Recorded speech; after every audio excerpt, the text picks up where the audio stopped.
25 साल पहले भारत में टीवी पर एक सवाल गूंजा, कौन बनेगा करोड़पति। और उस गूंज ने भारतीय टीवी की तस्वीर हमेशा के लिए बदल दी। टीवी शो कौन बनेगा करोड़पति ने सिल्वर जुबली पूरी कर ली। 25 साल से परचम लहराता एक ऐसा शो जिसने सिर्फ सवाल नहीं पूछे बल्कि करोड़ों लोगों को सपने भी दिखाए। यह सपना लोगों को बता रहा था कि हिम्मत और ज्ञान के दम पर जिंदगी बदली जा सकती है। लेकिन ये सिर्फ दर्शकों के सपनों की कहानी नहीं है, ये उस मोड़ की कहानी भी है जब एक सुपरस्टार का सितारा ढल रहा था और एक टीवी चैनल अपने वजूद के लिए जूझ रहा था। 25 साल पहले ऐसा क्या हुआ था जिसने भारतीय टेलीविज़न और अमिताभ बच्चन दोनों का दौर बदल दिया।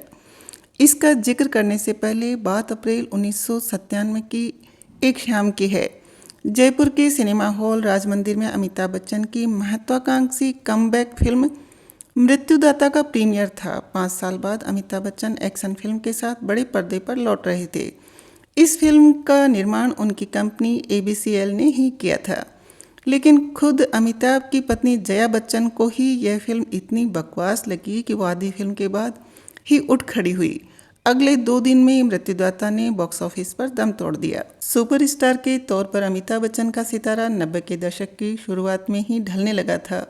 उनकी गंगा जमुना सरस्वती, तूफान, जादूगर और मैं आज़ाद हूँ जैसी बड़ी फिल्में बुरी तरह पिट चुकी थी और आज का अर्जुन और हमसे कुछ हद तक वापसी हुई।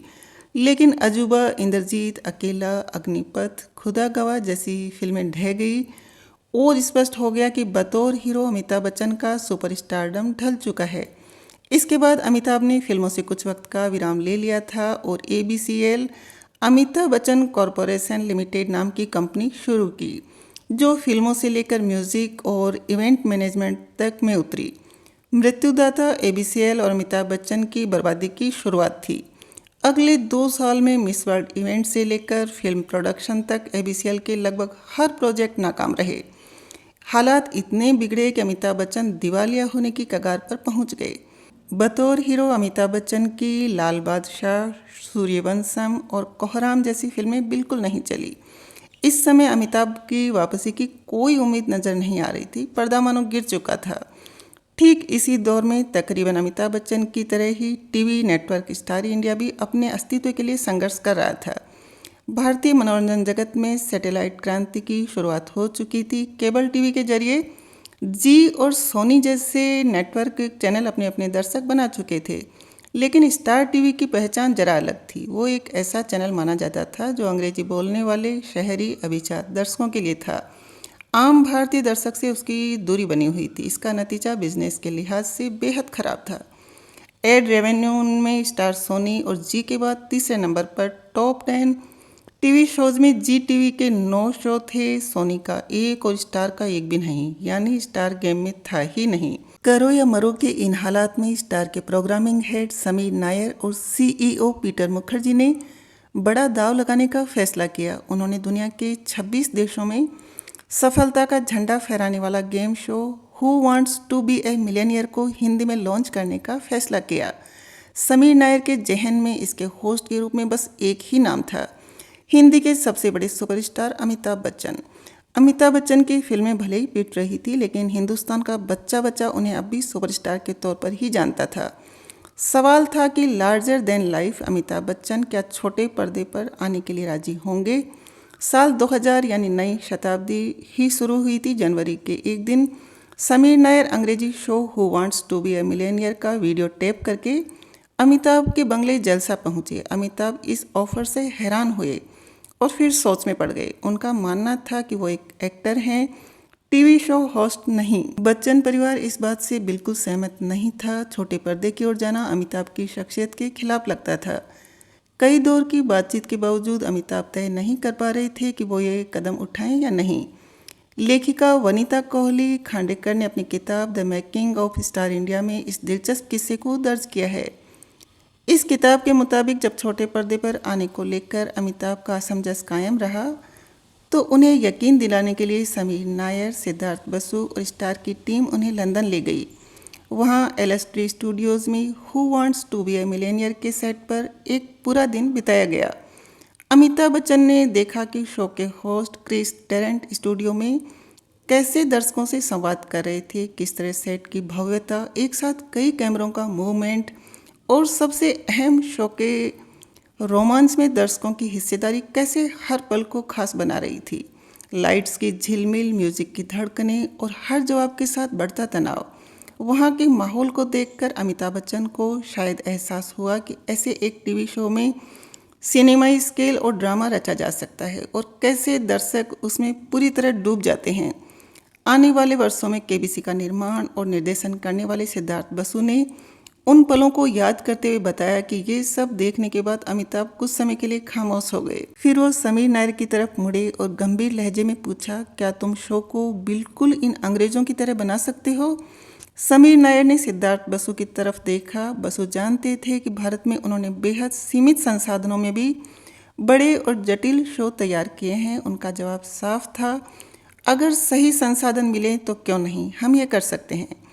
इसी पल से कौन बनेगा करोड़पति की नींव धीरे धीरे पक्की होने लगी। तकरीबन 3 महीने की मुलाकातों के बाद अमिताभ बच्चन ने ऐतिहासिक कदम उठाया और टीवी की दुनिया में अपने पहले कॉन्ट्रैक्ट को साइन कर लिया। शुरुआत में अंग्रेजी के असली शो के आधार पर हिंदी में इसे नाम दिया गया कौन बनेगा लखपति। असली शो की तरह ये आधे घंटे का साप्ताहिक शो होने वाला था, लेकिन महानायक अमिताभ बच्चन के आने के बाद स्टार के लिए इस शो की बाजी अब और भी बड़ी हो चली थी। स्टार के मालिक रूपर्ट मर्डोक भारत आए और इनाम की राशि बढ़ाकर 1 करोड़ रुपए कर दी, जो उस समय तक भारतीय टेलीविज़न में ये सबसे बड़ी इनाम राशि थी। इस तरह कौन बनेगा लखपति अब कौन बनेगा करोड़पति बन गया था। यह भी तय हुआ कि शो आधे घंटे के बजाय 1 घंटे का होगा। साथ ही सप्ताह में 1 दिन के बजाय यह हफ्ते में 4 दिन प्रसारित किया जाएगा, वो भी प्राइम टाइम पर। मार्च 2000 में लंदन के शेफर्ड्स बुश स्टूडियोज़ में इस भव्य शो का पहला प्रोमो शूट हुआ और अमिताभ बच्चन पहली बार हॉट सीट पर बैठे। उस प्रोमो को सिद्धार्थ बसु ने निर्देशित किया था। 25 साल पूरे होने के मौके पर उन पलों को याद करते हुए बसु ने ट्वीट किया। उन्होंने बताया कि इस प्रोमो की लाइनें खुद अमिताभ बच्चन ने ही लिखी थी और बसु के लिए बच्चन ही हमेशा केबीसी का एबीसी रहेंगे। इस प्रोमो में अपनी खनकदार आवाज़ में अमिताभ बच्चन कहते हैं, मैं यहाँ आप वहाँ, हम दोनों के बीच 15 सवाल और आप बन सकते हैं करोड़पति। प्रोमो देखकर लोगों को अंदाजा तो हो गया था कि भारतीय टेलीविज़न पर कुछ क्रांतिकारी होने जा रहा है। फिल्म सिटी स्टूडियो में तैयार किया गया केबीसी का सेट उस वक्त भारतीय टीवी का सबसे महंगा सेट था। अमिताभ बच्चन रिहर्सल में जुट गए थे। प्रोमो में तो खुद अमिताभ ने सोचकर लाइनें बोल दी थी, मगर अमिताभ शो में क्या बोलेंगे, कौन सा अंदाज अपनाएंगे जो देश भर के दर्शकों के साथ कनेक्ट हो पाए। इसके लिए हिंदी फिल्म इंडस्ट्री के कई लेखकों को बुलाकर लिखवाया गया। देश के कुछ वरिष्ठ पत्रकारों ने इस शो को लिखने के लिए ऑडिशन दिए। उस दौर में शेखर सुमन का talk show movers and shakers खूब धूम मचा चुका था। उसके लेखक आर.डी. तेलंग को अमिताभ के लाइनें लिखने का मुश्किल काम सौंपा गया। शुरुआत में वो तनाव में थे और अमिताभ बच्चन भी, लेकिन कई दिनों की रिहर्सल के बाद बात जम गई। धीरे धीरे पंच लाइनें भी बनने लगी। खासतौर पर कंप्यूटर जी, देवियों और सज्जनों, लॉक कर दिया जाए तो आम बोलचाल का हिस्सा बन गए। जून 2000 में शो में भाग लेने के लिए 4 शहरों में 500 लाइनें खोल दी गई। तकरीबन 12 लाख कॉल रिसीव हुए। इनमें से कंप्यूटर बिना किसी तय क्रम के यानी रैंडमली 100 कॉलर्स का चयन करता था, जिनसे सवाल जवाब करके 10 प्रतिभागियों को शॉर्ट लिस्ट किया जाता था। फिर वो दिन भी आ गया जब अमिताभ बच्चन पहला एपिसोड शूट करने फिल्म सिटी पहुंचे। वनीता कोहली खांडेकर की किताब the making of star India के मुताबिक जैसे ही अमिताभ शूटिंग के लिए फ्लोर पर दाखिल हुए तो बिजली गुल हो गई। पता चला कि मुंबई के कई इलाकों में तकनीकी खराबी की वजह से बिजली गुल है। फिर 3 घंटे इंतजार के बाद शूटिंग रद्द करनी पड़ी। अमिताभ बच्चन ने सोचा कि ये तो शो से पहले ही अपशगुन हो गया। हालांकि इसके बाद बिना किसी परेशानी के एपिसोड्स की शूटिंग पूरी हो गई। इस शो से पहले भारतीय एंटरटेनमेंट चैनल्स पर प्राइम टाइम यानी रात 9 बजे का स्लॉट फिक्शन शो के लिए ही रिजर्व होता था। केबीसी इस धारणा को तोड़ने वाला पहला बड़ा prime time non fiction show बनने वाला था। उसके मुकाबले पर जी और सोनी के बेहद कामयाब शो थे। आखिरकार 3 जुलाई 2000 की रात जब 9 बजे अमिताभ बच्चन की जानी पहचानी दमदार आवाज़ ने देश भर में ऐलान किया नमस्कार, मैं अमिताभ बच्चन बोल रहा हूं और आप देख रहे हैं कौन बनेगा करोड़पति। उस रात सड़कों पर सन्नाटा था, लेकिन हर घर का ड्राइंग रूम जगमगा उठा था। सबसे बड़ा सुपरस्टार मानो हर देशवासी को सम्मोहित कर रहा था। उनकी हाल की सारी फ्लॉप फिल्में भुलाकर लोग एकटक टीवी पर नजरें गड़ाए थे।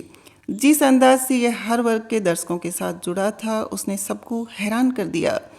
एक महीने के भीतर ही केबीसी महज एक क्विज शो से आगे बढ़ गया था।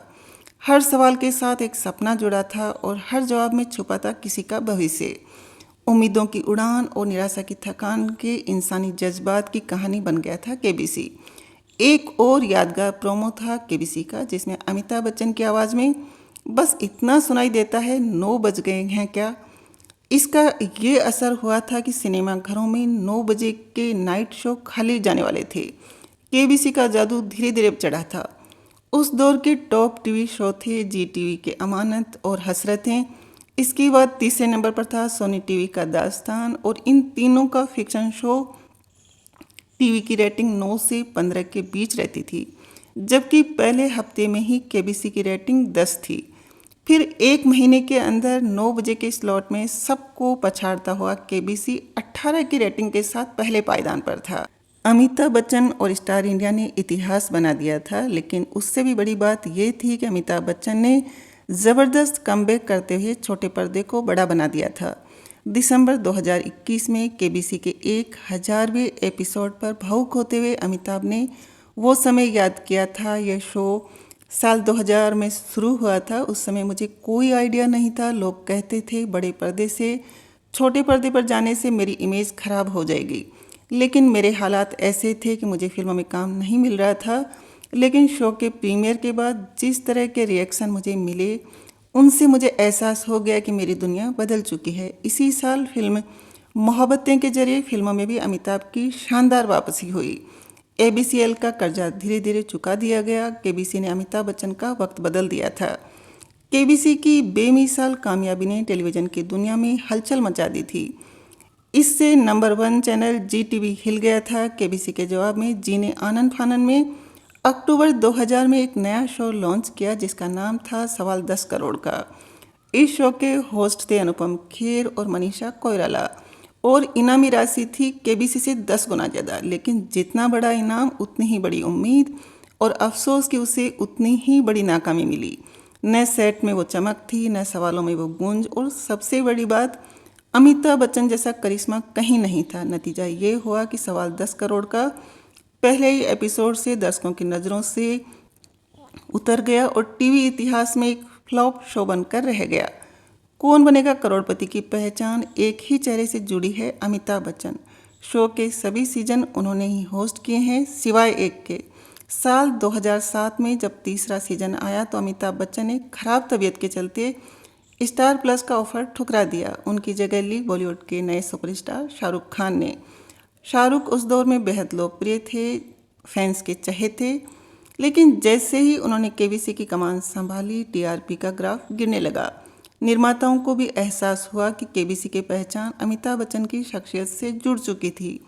उस दौर में शाहरुख और अमिताभ के कोल्ड वार की खबरें मीडिया में खूब छपी थी, लेकिन खुद दोनों ने इस मुद्दे पर चुप्पी साधे रखी। साल 2008 में सोनी टीवी ने इस शो के राइट्स हासिल कर लिए। साल 2010 में केबीसी का चौथा सीजन अमिताभ बच्चन के साथ सोनी टीवी पर आया। तब से लेकर आज तक शो सोनी टीवी पर है और अमिताभ बच्चन के साथ ही जुड़ा हुआ है। पहले सीजन में 1 करोड़ का इनाम जीतने वाले हर्षवर्धन नवाज थे, उस समय सुर्खियों में थे। उसके बाद केबीसी में अब तक कई प्रतियोगी 1 करोड़ जीत चुके हैं। बाद में इनाम की राशि बढ़ाकर 7 करोड़ कर दी गई। हालांकि ज़्यादातर प्रतिभागी 7 करोड़ के जैकपॉट सवाल का जवाब देने में चूक जाते हैं और इतनी बड़ी रकम हारने की जगह शो को क्विट करने का फैसला लेते हैं। लेकिन सीजन 8 में साल 2014 अचिन और सार्थक नरूला 7 करोड़ रुपए जीतने वाले पहले प्रतियोगी बने। इसके अलावा अब तक कोई इतनी रकम नहीं जीत पाया। हालांकि केबीसी का कारवां अनवरत जारी है। 82 साल की उम्र में अमिताभ बच्चन की गूंजती आवाज़ के साथ ये ज्ञान का रजत महोत्सव कामयाब है। 17वें सीजन में एक बार फिर ये शो खास अभिवादन, आदाब, आदर, अभिनंदन, आभार के साथ लौटने को तैयार है।